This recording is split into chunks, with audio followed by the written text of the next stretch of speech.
प्राचीन काल में रत्नपुर नाम का एक समृद्ध और शक्तिशाली राज्य हुआ करता था। सोने से सजा राजमहल, हरे भरे बाग और खुशहाल प्रजा, सब कुछ पूर्ण लगता था। लेकिन इस वैभव के बीच भाग्य एक परीक्षा की तैयारी कर रहा था। राजमहल में 2 राजकुमारियां रहती थीं। बड़ी बहन सुवर्णा, जिसकी आंखों में अहंकार था और मन में केवल ऐश्वर्य, और छोटी बहन किरण, जिसके चेहरे पर शांति थी और हृदय में करुणा। दोनों ने साथ बचपन बिताया, साथ खेला, साथ सीखा, साथ बड़ी हुईं।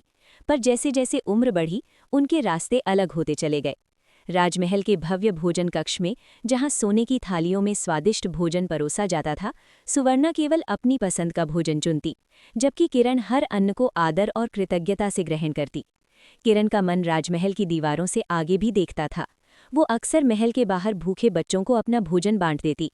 उन मासूम मुस्कानों में उसे सच्चा सुख मिलता। एक रात जब सारा महल सो रहा था, किरण को एक रहस्यमयी सपना आया। नीली और बैंगनी रोशनी से भरे उस स्वप्न में भाग्य देवी स्वयं प्रकट हुईं। अगले ही क्षण देवी दोनों बहनों के सामने थीं। उनकी दिव्य आभा से पूरा कक्ष प्रकाशमान हो उठा। देवी ने कहा, आज तुम्हारे भाग्य की परीक्षा होगी। देवी ने 2 रास्ते दिखाए। एक रास्ता सोने, गहनों और महलों से भरा था, दूसरा अंधकार, कांटों और पीड़ा से। सुवर्णा बिना रुके ऐश्वर्य के रास्ते पर चल पड़ी। उसके चेहरे पर गर्व और आंखों में लालच था। किरण ने कठिन मार्ग चुना।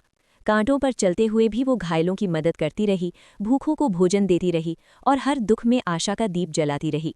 जहां किरण ने कदम रखा, वहां सूखी धरती हरियाली में बदलने लगी। बीज पौधे बने, पौधे वृक्ष बने और जीवन फिर से मुस्कुराने लगा। समय के साथ किरण केवल एक राजकुमारी नहीं रही, वो करुणा, सेवा और शक्ति की प्रतीक बन गई। उसके भीतर से एक दिव्य रानी का जन्म हुआ। उधर सुवर्णा का वैभव धीरे धीरे मिट्टी में बदलने लगा। सोना धूल बन गया, महल खाली हो गए और अहंकार उसे अकेला छोड़ गया। अंततः भाग्यदेवी फिर प्रकट हुईं।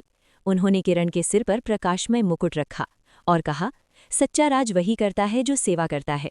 सुवर्णा मौन खड़ी ये दृश्य देखती रही। आज उसे समझ आ गया था कि ऐश्वर्य नहीं, बल्कि करुणा ही सच्ची शक्ति है। किरण के नेतृत्व में रत्नपुर फिर से फला फूला। एक हरे भरे, शांत और सुंदर गांव में एक किसान रहता था। उसका नाम था रमन। रमन बहुत मेहनती था, लेकिन उसकी मेहनत के बदले जिंदगी उसे बहुत कम देती थी। छोटा सा घर, साधारण कपड़े और हर दिन वही चिंता, कल क्या होगा। हर सुबह रमन खेतों में काम करता और शाम को थका हारा नदी के किनारे बैठकर अपनी किस्मत के बारे में सोचता। एक दिन जब सूरज धीरे धीरे उग रहा था, रमन नदी के किनारे चल रहा था।